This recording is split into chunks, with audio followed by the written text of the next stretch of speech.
Konstebel Isabel. Saya, Cik. Anda pagi ini dikendaki berada di kaunter informasi dari jam 10 pagi hingga 6 petang. Sekiranya ada apa-apa masalah, hubung balik dengan saya ataupun dengan penyelia galeri. Faham? Faham, Cik. Okay. Konstebel Natasha. Saya, Cik. Okay. Anda juga pagi ini dikendaki untuk bersama-sama dengan Konstebel Isabel untuk membantu di kaunter informasi. Faham? Faham, Cik. Okay, senang diri. Bagi nama. Ya. Keluar. Hei.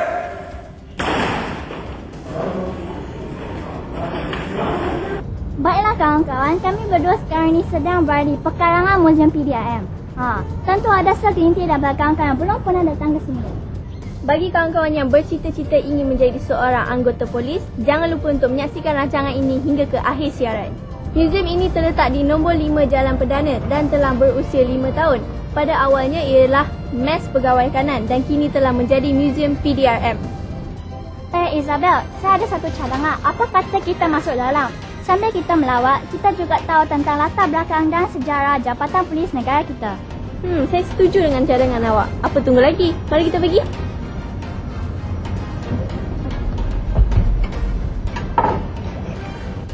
Kawan-kawan, di belakang saya ni merupakan pakaian seragam pertama seawal tahun 1400 yang digunakan oleh pengawal pada zaman Kesultanan Melayu Melaka. Apa kata sambil kita meninjau di sekitar kawasan ini, mari kita sama-sama mengupas isu kita pada episod kali ini. Isu kita pada episod ini tidak kurang hebatnya sesuai dengan tema kita iaitu keselamatan dan perundangan. Kita akan bawa kawan-kawan mencukil isu buli. Untuk keterangan yang lebih lanjut, saya sempat membuat laporan tentang isu buli ini. Mari kita sama-sama saksikan.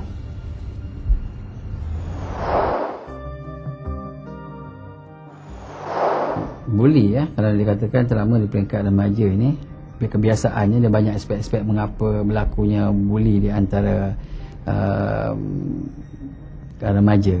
Antaranya ialah kerana mereka ingin menunjukkan kehebatan, ingin menunjuk kekuatan dalam bentuk fizikal. Jadi yang mana yang kuat, dia akan menang. Yang lemah akan dibuli. Yang pandai tidak dibuli. Yang kurang pandai akan dibuli. Sebab tu setengah remaja yang tak nak dibuli, fizikalnya kecil tapi menggunakan pengetahuan untuk belajar pandai, menjadi top student, mereka tidak dibuli kebiasaannya. Tapi kebiasaannya yang mana yang lemah. Dan sebab itu berlakunya bukan seorang, dia kumpulan geng, kumpulan. Biasa remaja ni rakan sebaya. Bila ada seorang yang kuat, yang lain ingin mengikuti. Jadi yang lain tumpang-tumpang saja, tumpang sekaki kita kata kan.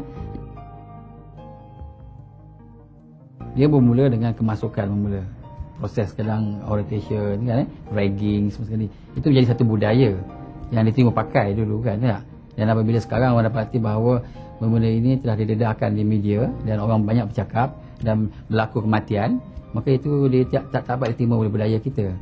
Walaupun di sekolah asrama penuh sendiri pun dia dapati perkara macam ni berlaku. Dan dia katakan apabila 24 jam duduk dalam asrama penuh ni, yang tidak ada pemantauan daripada ibu bapa kan, kalau di rumah kita ada ibu bapa kita, balik dari sekolah ini, balik pada sekolah ada warden tapi seorang warden nak jaga berapa ramai. Jadi antara je satu bilik, kalau junior lebih kurang 30 orang dorm. Kalau bilik yang kata 5 orang atau 4 orang.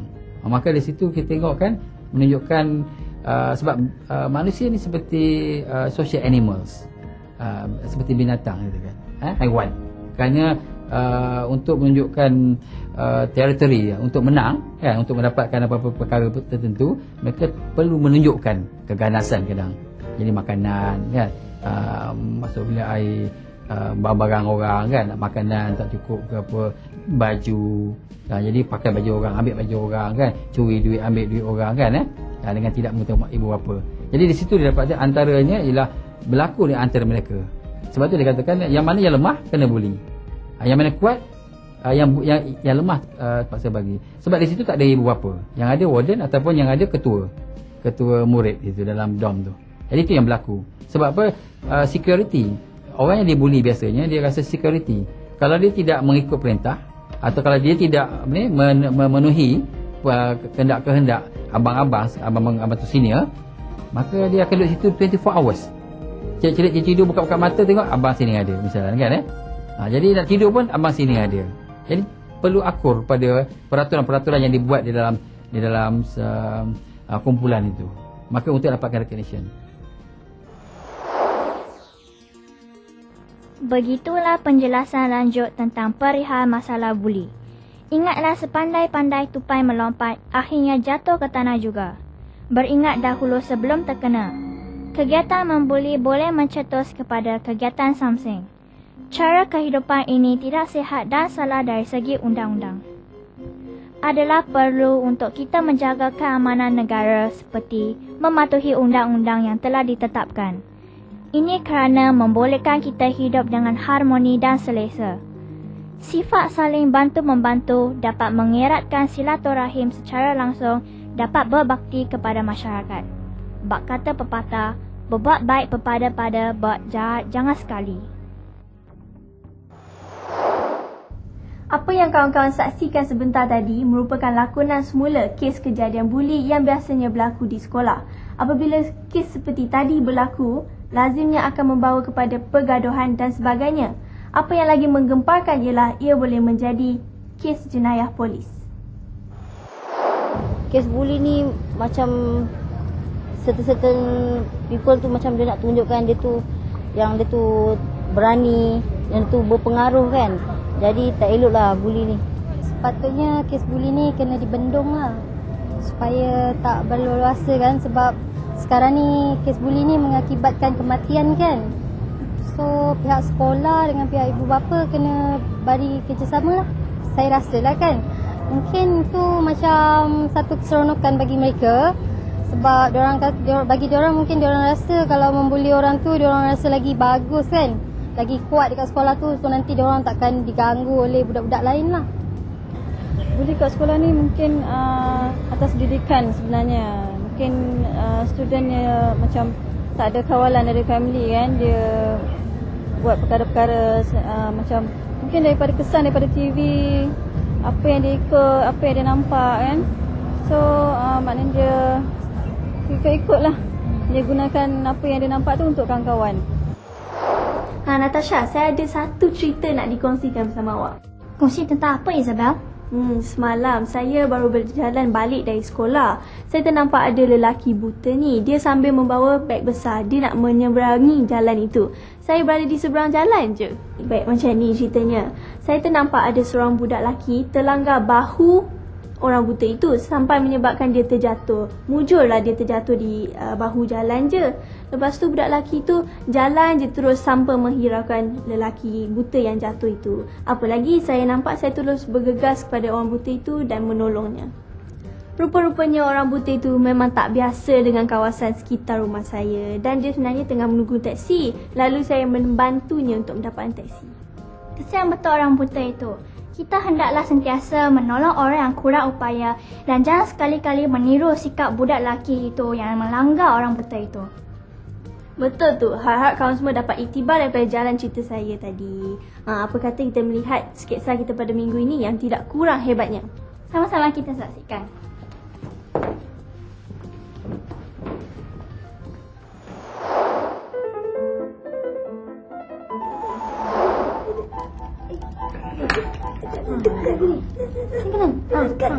Mama nak pergi ke mana?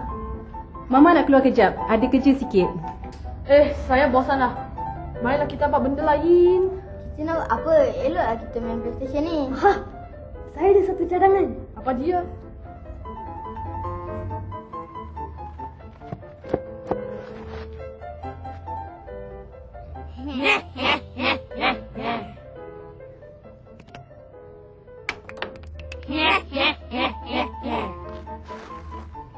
Zaman, Amin, Sebastian. Marilu! Awak semua buat apa di sini? Saya jalan-jalan.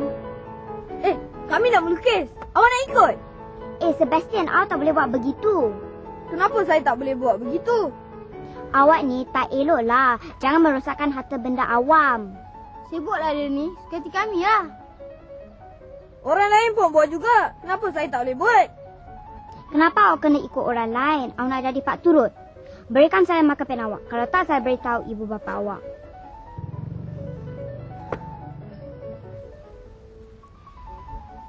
Bukankah sekolah cikgu dah ajar jangan merosakkan harta benda awam?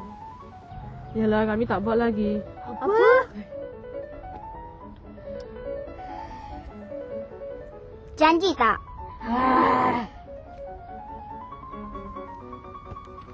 Janji tau.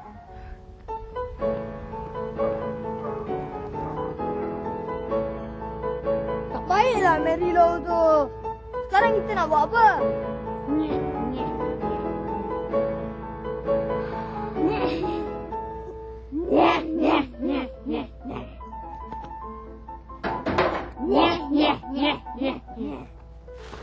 Hei, kamu tiga buat apa tu?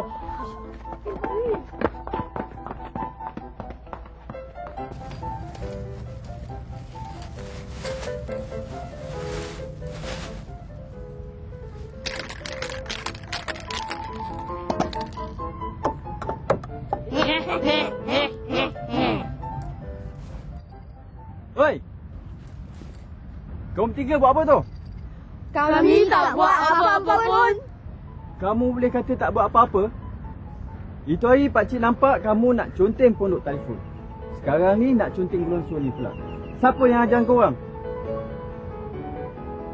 Mana rumah korang? Biar pakcik nak jumpa mak bapak kamu, nak report pada mak bapak kamu. Selamat sejahtera para pelajar. Apa khabar? Bagaimanakah dengan cerita yang baru para pelajar saksikan sebentar tadi? Patutkah sikap Yuvanes, Ahmeng dan Sebastian kita contohi? Apakah yang akan kamu semua lakukan sekiranya kamu ternampak sesiapa yang sedang melakukan vandalisme, iaitu merosakkan harta benda awam? Baiklah, cerita kita pada kali ini menekankan nilai mematuhi peraturan dan undang-undang yang merupakan satu daripada nilai dalam bidang berkaitan dengan demokrasi. Nilai ini bermaksud menerima dan mematuhi peraturan dan undang-undang yang telah ditetapkan, tidak mengira di mana kita berada. Sebagai rakyat Malaysia yang diberi kebebasan untuk melakukan apa sahaja di negara ini, kita juga perlu ingat bahawa kebebasan kita ada batasnya. Kita tidak boleh menyalahgunakan kebebasan yang diberikan sehingga melanggar peraturan atau undang-undang yang ditetapkan. Peraturan dan undang-undang bertujuan untuk mendisiplinkan kita supaya tidak bertindak keterlaluan. Dalam cerita tadi, jelas bahawa ketiga-tiga rakan baik tersebut tidak mematuhi peraturan. Pondok telefon dan taman perumahan merupakan antara kemudahan awam yang disediakan oleh kerajaan untuk kegunaan orang ramai. Kita perlu mempunyai tanggungjawab bersama untuk menjaga harta benda awam ini. Jika kita merosakkan dan mencacatkan kemudahan awam seperti yang terdapat di dalam cerita tadi, maka ini akan menyusahkan orang lain yang akan menggunakan kemudahan tersebut. Kita sepatutnya mencontohi sikap Mary Lou yang sedar akan tanggungjawab setiap individu untuk bersama-sama menjaga harta awam. Sepatutnya tiga sekawan itu insaf apabila ditegur oleh Mary Lou, tetapi mereka mengulangi kesalahan yang sama. Nasib baiklah Pak Abu, tukang sapu di taman permainan, prihatin dengan tingkah laku para pengunjung ke taman itu. Beliau dapat menangkap dan membawa ketiga-tiga budak nakal ini kepada ibu bapa mereka supaya dinasihati. Bayangkanlah apa yang mungkin berlaku sekiranya mereka ditangkap oleh pihak berkuasa seperti polis dan terpaksa merengkok di lokap. Bukankah perbuatan ini menyusahkan diri sendiri dan juga anggota keluarga? Oleh kerana kesalahan mereka dapat dikesan pada peringkat awal lagi, maka peluang untuk mereka berubah sikap memang ada. Bayangkanlah sekiranya perbuatan vandalisme ini tidak dikesan. Mereka mungkin akan terbawa-bawa perangai buruk ini sehingga dewasa. Apakah yang akan berlaku jika pemandu kereta melanggar lampu isyarat dengan terus memandu apabila lampu isyarat bertukar menjadi merah? Bukankah kemalangan yang membawa maut atau kecelakaan akan berlaku? Apakah pula yang akan berlaku jika kamu tidak mematuhi peraturan dan undang-undang di rumah sendiri? Misalnya, jika ibu bapa melarang anda keluar rumah selepas pukul 10 malam, kamu mungkin dirompak, dicederakan atau diculik oleh orang yang berbahaya. Jadi para pelajar, ingatlah, jangan sekali-kali kita melanggar peraturan dan undang-undang. Kita perlu berfikir dengan rasional dan mengelakkan diri daripada tindakan yang negatif. Baiklah, sehingga bertemu lagi, salam sayang dari cikgu untuk semua. Jumpa lagi. Sekarang ni kami berada di sudut perdagangan rempah ratus di zaman Kesultanan Melayu Melaka. Pelbagai bahan sejarah seperti ini mempunyai pelbagai kisah tersendiri. Jika pada minggu lalu kita telah melihat pencerita kita dengan gayanya yang tersendiri, minggu ni akan lebih seronok kerana tajuknya pun sudah menarik, iaitu Harimau di Atas Dinding Pengadang. Saya dah tak sabar lagi nak menyaksikan cerita kita pada minggu ni. Apa kata kita bersama dengan kawan kita yang berada di studio? Silakan.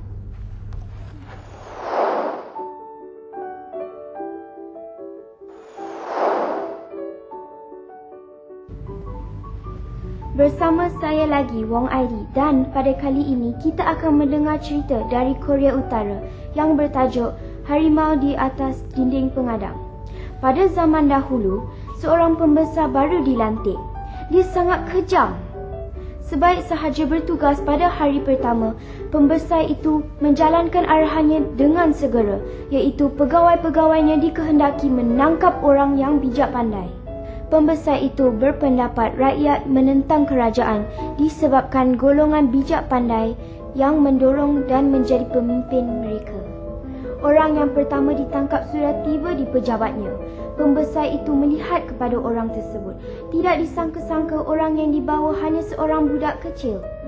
Pembesar itu berasa amat marah lalu memarahi pegawai-pegawainya. Saya mahu kamu menangkap orang yang bijak pandai.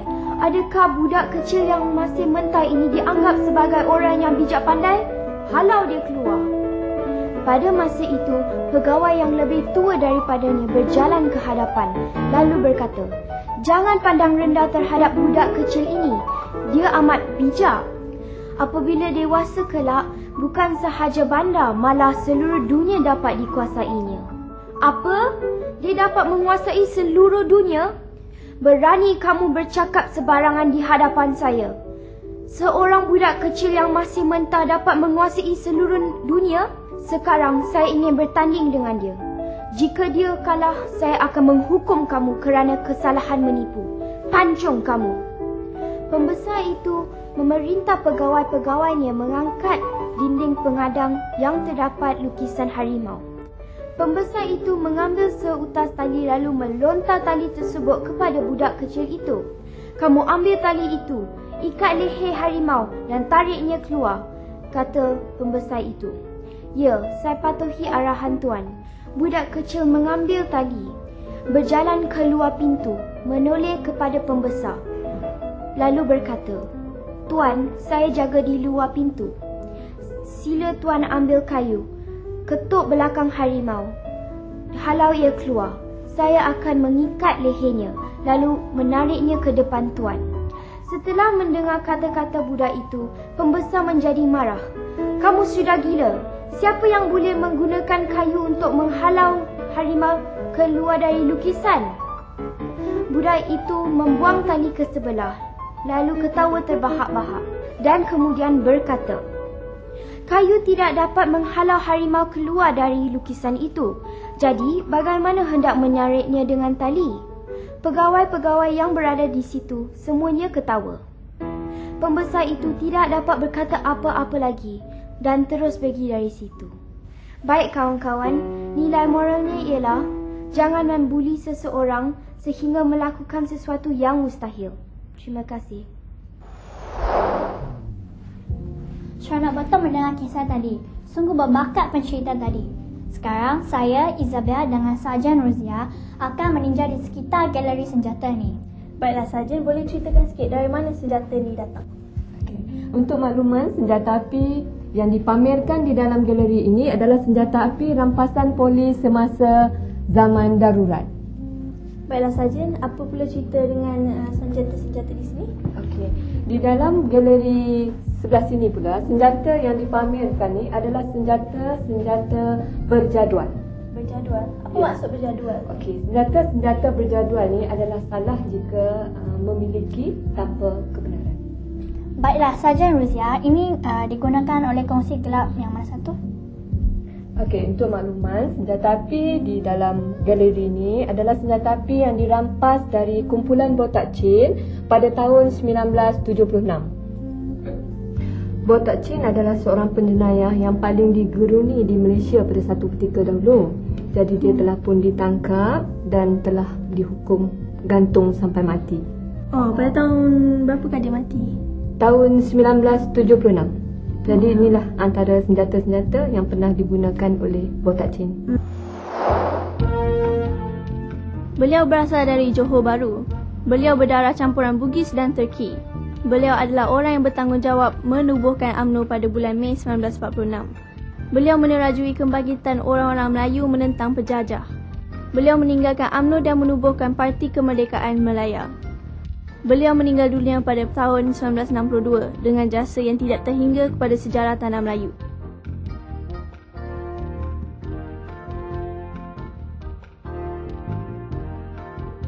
Beliau ialah Dato' On bin Jaafar.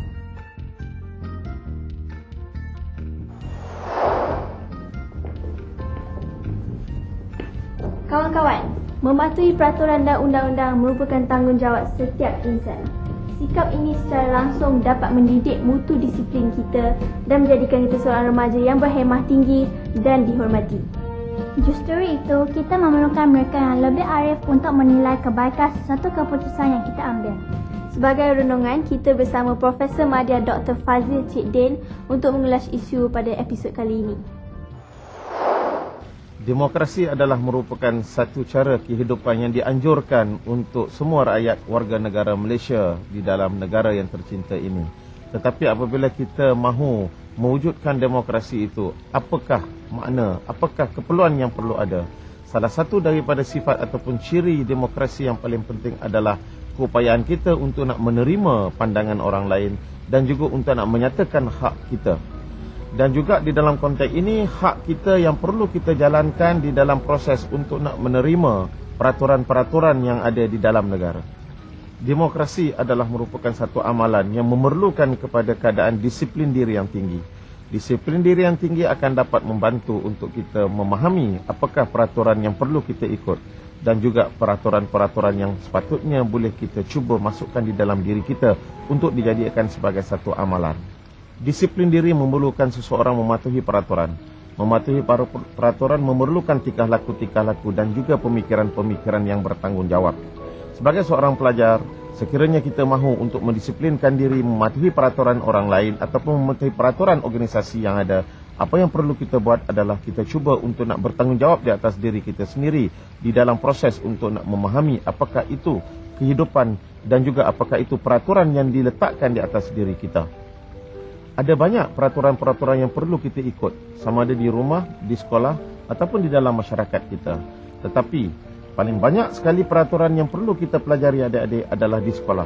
Di sekolah memerlukan kita memenuhi dan juga mengakui tentang kewujudan orang lain. Banyak kes-kes yang berlaku di mana peraturan telah pun dilanggari. Dan antara yang paling banyak timbul adalah kes buli. Kes buli adalah merupakan satu kes di mana individu tidak tahu untuk nak memenuhi keperluan orang lain. Kita datang ke sekolah untuk memenuhi macam-macam keperluan. Keperluan mental kita, keperluan perasaan kita dan juga pertumbuhan fizikal. Tetapi ada juga pelajar yang telah menyalahgunakan kekuatan yang ada pada diri mereka. Mungkin bentuk badan yang lebih kuat.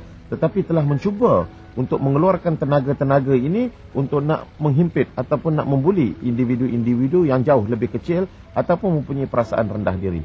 Ini adalah merupakan sesuatu tabiat yang sangat tidak bagus.